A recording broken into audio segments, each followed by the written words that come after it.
Hello friends, welcome you all. Friends, आज से हम एक नई सीरीज स्टार्ट करने वाले हैं जो टेक्निकल एनालिसिस की सीरीज है। तो फ्रेंड्स, इस सीरीज में क्या होगा, हम जो बेसिक कॉन्सेप्ट्स हैं उनको पहले समझेंगे और बाद में हम कॉम्प्लेक्स कॉन्सेप्ट्स की तरफ जाएंगे। तो हमारे जो बेसिक कॉन्सेप्ट्स अगर हम लेके चलेंगे तो हम हमारे जो कॉन्सेप्ट्स हैं सारे क्लियर होते जाएंगे।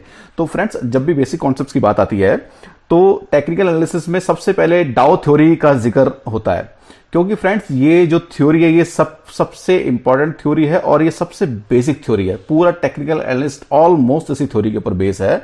और अब आप बिलीव कीजिए, आप ये टेक्निकल एनालिसिस में अगर मास्टरी करना चाहते हैं तो ये थ्योरी तो आपको बिल्कुल टिप्स पे होनी ही चाहिए। फ्रेंड्स, ये चार्ल्स एस डाउ थे जिन्होंने 120 साल पहले इस थ्योरी को इन्होंने किया था। तो फ्रेंड्स, ये थ्योरी आज की डेट में बहुत कारगर है। 120 साल बाद भी मतलब इसकी बहुत ज़्यादा इंपॉर्टेंस है और जो भी टेक्निकल एनालिसिस करते हैं वो इस थ्योरी के बेस पे स्टार्टिंग में इन्होंने इससे ही अपना सीखना स्टार्ट किया होता है। तो फ्रेंड्स, अब चलते हैं, हम देखते हैं डाउ थ्योरी होती क्या है और हम कैसे इसको अपने प्रैक्टिकल ट्रेडिंग में यूज़ कर सकते हैं। तो फ्रेंड्स, आप देखें जैसे स्क्रीन पे हमारे इसके 5-6 प्रिंसिपल्स होते हैं डाउ थ्योरी के। Market discounts everything, there are 3 major primary trends. Primary trends have 3 phases. Indices or average must confirm each other. Volume figures should confirm the trend. Trend assumed to be continued until a clear reversal occurs. तो friends, हम क्या करते हैं, हम एक एक करके सारे के जो प्रिंसिपल्स हैं डाउ के वो हम समझ लेते हैं। तो हमारा जो पहला प्रिंसिपल है डाउ का वो कहता है मार्केट डिस्काउंट्स एवरीथिंग। फ्रेंड्स, इसका सीधा सा मतलब ये है कि जो भी आपको इंफॉर्मेशन दिख रही है, जो भी आपको प्राइस दिख रहा है आपको स्क्रीन पे, उसमें सारी चीजें डिस्काउंटेड हैं। डिस्काउंटेड से मतलब यहाँ पे ये है कि मान लो कोई इवेंट है, वो इवेंट हो चुका है तो उस इवेंट का जो इफेक्ट प्राइस पे पड़ा होगा वो मार्केट ने डिस्काउंट कर लिया है और वो प्राइस में रिफ्लेक्ट हो रहा है। आपका कहने का मतलब फ्रेंड्स ये है, मार्केट में कोई भी इंफॉर्मेशन आती है, चाहे वो अच्छी है चाहे वो बेकार है, कैसी भी इंफॉर्मेशन जो मार्केट अफेक्ट करती है वो एकदम प्राइस पर रिफ्लेक्ट होती है तो मार्केट उसको एकदम से डिस्काउंट कर लेता है। और इसमें आप ये भी इसको कह सकते हैं कि जो भी नेचुरल कैलेमिटीज हैं, जैसे अर्थक्वेक हो गया, फ्लड हो गया, वो भी बहुत जल्दी उसको उसके इफेक्ट को उसको प्रेडिक्ट करके मार्केट उसको भी डिस्काउंट कर लेता है। तो पहला हमारा जो प्रिंसिपल है वो बहुत ज़्यादा टेक्निकल नहीं है, वो यही कहता है कि मार्केट की जो प्राइस अभी चली हुई है, प्राइस के अंदर सारी चीज़ें, सारी इंफॉर्मेशन चाहे वो कैसी भी है वो डिस्काउंटेड होती है और वो प्राइस में रिफ्लेक्ट आपकी होती है। ठीक है फ्रेंड्स, तो हम चलते हैं अपने दूसरे हमारे प्रिंसिपल पे। हमारा जो दूसरा प्रिंसिपल है फ्रेंड्स, वो ये डाउ ये कहता है कि मार्केट में 3 ट्रेंड होते हैं, प्राइमरी ट्रेंड, सेकेंडरी ट्रेंड और एक माइनर ट्रेंड। तो जो प्राइमरी ट्रेंड है उसको सबसे ज्यादा इंपॉर्टेंस दी है डाउ ने। प्राइमरी ट्रेंड जो होता है वो सबसे इंपॉर्टेंस होता है। ये जो ट्रेंड होता है ये 1 साल से लेकर 3 साल तक चल सकता है ये ट्रेंड। तो ये एक लॉन्ग टर्म ट्रेंड होता है। जैसा कि आप स्क्रीन पर देख रहे हो, ये एक हमारा निफ्टी का डाटा है। आप इसमें अगर देखें तो ये हमारा पूरा का पूरा अप ट्रेंड में जा रहा है। तो हमारा जो प्राइमरी ट्रेंड है, यानी कि जो हमारा मेन ट्रेंड है, वो अप ट्रेंड है। तो 1 से 3 साल तक का इसका ड्यूरेशन हो सकता है प्राइमरी ट्रेंड का।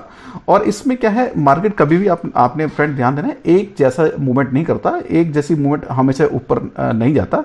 तो जब भी ये रिट्रेस करता है, यानी कि थोड़ा सा नीचे आता है, उसके बाद फिर ये ऊपर जाता है, फिर नीचे आता है, फिर ऊपर जाता है, जैसा आप स्क्रीन पे देख रहे हैं। तो फ्रेंड, जब भी ये नीचे आएगा, यानी कि रिट्रेस करेगा, यहाँ पे लोग प्रॉफिट बुकिंग करेंगे, तो वो जो जब नीचे आता है उस ट्रेंड को हम बोलते हैं secondary trend. Secondary trend friends जो है वो प्राइमरी ट्रेंड में ही आएगा। जब भी आपका स्टॉक या कोई इंडेक्स वो रिट्रेस करेगा तो उसको हम सेकेंडरी ट्रेंड का जो ड्यूरेशन है फ्रेंड्स, वो 3 वीक से लेके आपका 3 महीने तक रहता है इसका। और इसमें आप जैसे ये प्राइस जो मूवमेंट ऊपर को कर रहा है उसका 1/3 से लेके 2/3 तक रिट्रेसमेंट होता है, यानी कि 1/3 से लेके 2/3 तक ये नीचे आता है। अगर ये 2/3 से ज्यादा नीचे जा रहा है तो हम इसको, डाउ ये कहता है कि इसको हम ये मान सकते हैं कि जो प्राइमरी ट्रेंड है उसमें रिवर्सल आ रहा है, यानी कि ट्रेंड अब चेंज हो रहा है। जो अप ट्रेंड था वो नेगेटिव हो रहा है और वो डाउन ट्रेंड की तरफ जा रहा है। और फ्रेंड, जो तीसरा हमारा ट्रेंड है वो है माइनर ट्रेंड।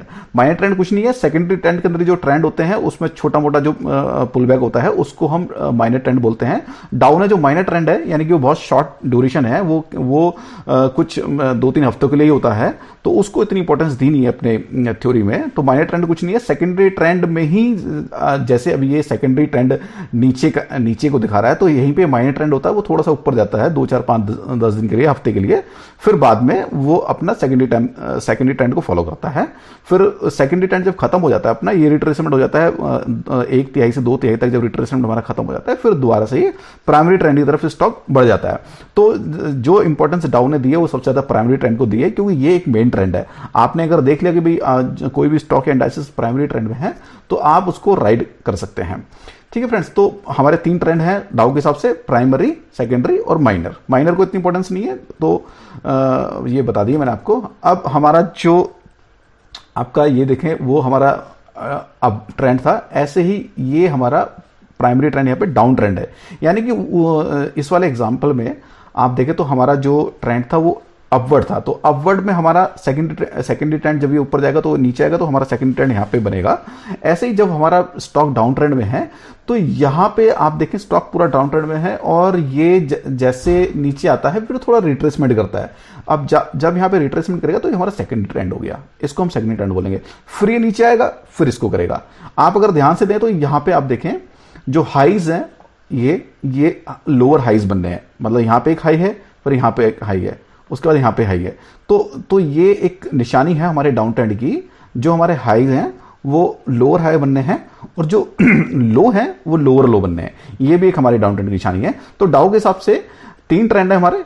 तो पहले वाले एग्जांपल में मैंने आपको जो हमारा अप ट्रेंड है उसका एग्जांपल दिखा दिया। ये अगर स्टॉक हमारे डाउन ट्रेंड में है तो ये इसका एग्जांपल है। प्राइमरी ट्रेंड यहाँ पे डाउन ट्रेंड है, और बीच में सेकेंडरी ट्रेंड जैसे रिट्रेसमेंट हो रहा है तो सेकेंडरी ट्रेंड आ रहा है। तो फ्रेंड्स 3 ट्रेंड हैं डाउ के हिसाब से, वो तीनों आप आई होप समझ गए होंगे। इसके बाद जो डाउ की थ्योरी कहती है कि जो प्राइमरी ट्रेंड है उसके 3 फेज होते हैं। जब स्टॉक इंडाइसेस वो प्राइमरी ट्रेंड में होगा, प्राइमरी ट्रेंड आपका कुछ भी हो सकता है, वो डाउन ट्रेंड भी हो सकता है, अप ट्रेंड भी हो सकता है, साइडवेज भी हो सकता है, बट प्राइमरी ट्रेंड जो है आपका वो कम से कम 1 साल उसका वो होगा मिनिमम पीरियड, और 1 से 3 साल तक ही चल सकता है, 4 साल भी चल सकता है। ठीक है फ्रेंड्स, तो प्राइमरी ट्रेंड में क्या होगा, 3 फेज बताए हैं डाउन है। 3 फेज क्या होते हैं, पहला होता है एक्यूमुलेशन का। जब भी स्टॉक के अंदर काफी ज्यादा सेलिंग आती है, यानी कि बहुत ज्यादा नीचे आता है स्टॉक, उसके बाद वहां पे जब काफी नीचे आता है बहुत ज्यादा पैसिविज्म होता है, चारों तरफ ये होता है कि भाई अब तो मतलब स्टॉक मार्केट बिल्कुल ही जीरो हो जाएगा, अपना बेकार का काम है स्टॉक मार्केट का, यहाँ पे पैसा लगाना बेकार है, बहुत ज्यादा पैसिविज्म आ जाता है, लोग चारों तरफ नेगेटिविटी होती है, बैड न्यूज होती है। तो उस टाइम पे क्या है, जो स्मार्ट प्लेयर होते हैं, जो FIDIs होते हैं, वो एक्यूमुलेट करते हैं, क्योंकि उस टाइम पे जो प्राइसेस होते हैं बड़े थ्रोवे प्राइस होते हैं, जैसा 2008 में हुआ था। 2008 का ही बल्कि हमारा ये मैं आपको जो चार्ट दिखा रहा हूँ तभी का है ये, उसके डाउनफॉल का। तो आपने देखा यहाँ पे बहुत एक डाउनफॉल आया, डाउनफॉल आने के बाद यहाँ पे जो स्मार्ट बनी थी उन लोगों ने दबा के इसको एक्यूमुलेट किया, एक्यूमुलेट करने के बाद उसको बढ़ाया।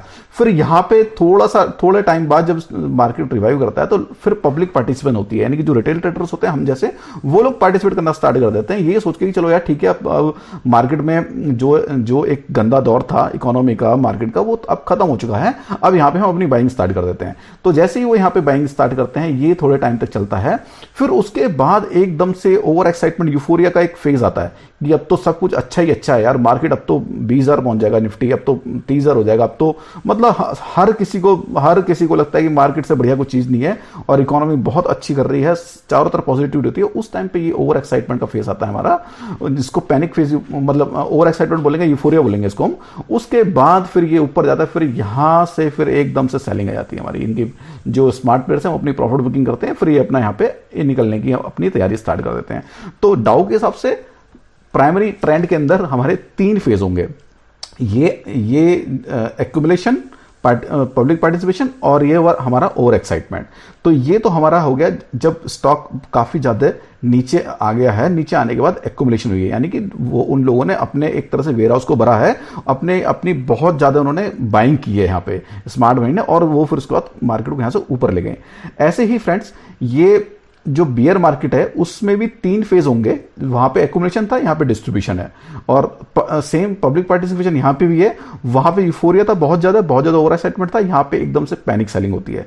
तो जो हमारा ये एग्जांपल था, हमारा इसका स्टॉक को ऊपर ले जाने वाला एग्जांपल था, यहाँ से प्राइस को इन्होंने ऊपर बढ़ाया है और बाद में जाके फिर इसको नीचे गिराया है। ऐसे ही जो बियर मार्केट है, बियर मार्केट में आपके इसमें distribution, public participation, panic selling, यानी कि यहाँ पे स्टॉक बहुत ज्यादा बढ़ गया है, अब बहुत ज़्यादा यहाँ पे बाइंग हो चुकी है, लोगों में बहुत ज़्यादा पॉजिटिविटी है। उसके बाद जो स्मार्ट मनी है वो यहाँ पे अपनी जो पोजीशन है उनको एकदम से हल्का कर देंगे, वो एकदम से हल्का करेंगे यहाँ पे, मतलब कुछ ना कुछ बैड न्यूज़ का सहारा लेंगे।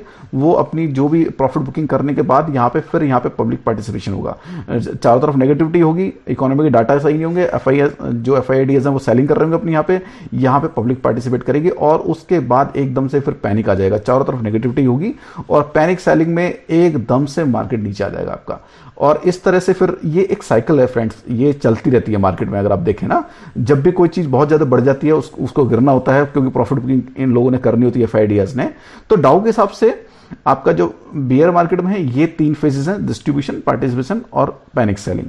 जब यहाँ बिल्कुल पैनिक सेलिंग हो जाएगी फिर यहाँ पे दोबारा एक्यूमुलेशन स्टार्ट हो जाएगा, फिर इसको ऊपर बढ़ाएंगे, फिर पब्लिक पार्टिसिपेशन आएगी। तो ये साइकिल है फ्रेंड्स, ये चलती रहती है फ्रेंड्स। इसके बाद जो प्रिंसिपल है इसका डाउ का, वो कहता है कि इंडाइसिस और average must confirm each other. यानी कि अगर एक चीज हमारे आप इसको ऐसा लीजिए, अगर निफ्टी अगर बढ़ रहा है तो हमारा बैंक निफ्टी भी बढ़ेगा, या बैंक निफ्टी बढ़ रहा है तो निफ्टी भी बढ़ना चाहिए। तो अगर कोई अप ट्रेंड में कोई चीज जा रही है, अब मान लो निफ्टी हमारा अप ट्रेंड में जा रहा है और बैंक निफ्टी नीचे आ रहा है, या फिर कोई और इंडेक्स हमारा नीचे आ रहा है, तो उसको हम एक तरह से शक की निगाह से देखेंगे कि ये ऐसा क्यों है, दोनों एवरेज कंफर्म क्यों नहीं कर रहे। तो वहां पे हमने एकदम से डिसीजन नहीं लेना है, वहां पे हमने थोड़ा कॉशियस हो जाना है। फिर फ्रेंड्स हमारा आता है वॉल्यूम की फिगर है वो कंफर्म करनी चाहिए। यानी कि डाउ ये कहता है कि जब प्राइमरी ट्रेंड होता है, प्राइमरी ट्रेंड में जब ऊपर स्टॉक जा रहा है हमारा, या ऊपर अगर हमारा इंडाइसेस जा रहा है, तो उस टाइम पे जो वॉल्यूम है, वॉल्यूम ज्यादा होनी चाहिए, वॉल्यूम के साथ जाना चाहिए, तभी वो जेन्युइन है। और जब सेकेंडरी ट्रेंड स्टार्ट होगा, यानी कि रिट्रेसमेंट स्टार्ट होगा, रिट्रेसमेंट के टाइम पे वॉल्यूम हमारी कम रहनी चाहिए। अगर रिट्रेसमेंट के टाइम पे वॉल्यूम हमारी बहुत ज्यादा है तो हमें यहाँ पे एक कॉशियस हो जाना है कि यहाँ पे हो सकता है कि मार्केट इसको जो अभी अप ट्रेंड चला है इसको रिवर्सल करते हैं यहाँ से। तो वॉल्यूम को भी हमें कंफर्म करना है ट्रेंड के साथ। सेकेंडरी ट्रेंड में वॉल्यूम हमारी कम होनी चाहिए, फिर दोबारा से जो स्टॉक ऊपर जाएगा फिर से वॉल्यूम बढ़नी चाहिए। तो फ्रेंड्स ये हमारा लास्ट जो हमारा प्रिंसिपल है वो ये कहता है कि trend assume to continue until a clear reversal occurs. यानी कि ट्रेंड जो है 1 साल हो गया, 2 साल हो गया, हम अज्यूम करेंगे कि वो कंटिन्यू रहेगा जब तक कोई प्रॉपर रिवर्सल के साइन नहीं दिखेंगे। रिवर्सल के साइन यानी कि वो 2/3 से ज्यादा रिट्रेस हो गया, यानी कि अब रिट्रेसमेंट 2/3 से ज्यादा हो गया, तो इसका मतलब यहां से रिवर्सल हमारा स्टार्ट हो सकता है। तो फ्रेंड्स ये 5-6 हमारे डाउ के प्रिंसिपल्स हैं जो आपको बड़ी एक रोज की ट्रेडिंग में भी काम आ सकते हैं। बेसिक चीजें हैं ये, इन बेसिक्स को बिल्कुल आप समझ लीजिए। ये जो मैंने वीडियो बनाई है इसीलिए बनाई है कि जो बेसिक्स से हम स्टार्ट करेंगे, और भी मैं जो आगे वीडियो बनाऊंगा वो बेसिक्स पे होंगे और धीरे धीरे हम कॉम्प्लेक्स कॉन्सेप्ट्स की तरफ जाएंगे अपनी सीरीज में। तो फ्रेंड्स अगर आपको वीडियो अच्छी लगी हो, आपको लगा हो नॉलेज में कुछ एनहांसमेंट हुआ, तो आप प्लीज चैनल को सब्सक्राइब कीजिए और वीडियो को लाइक कीजिए। Thank you so much friends.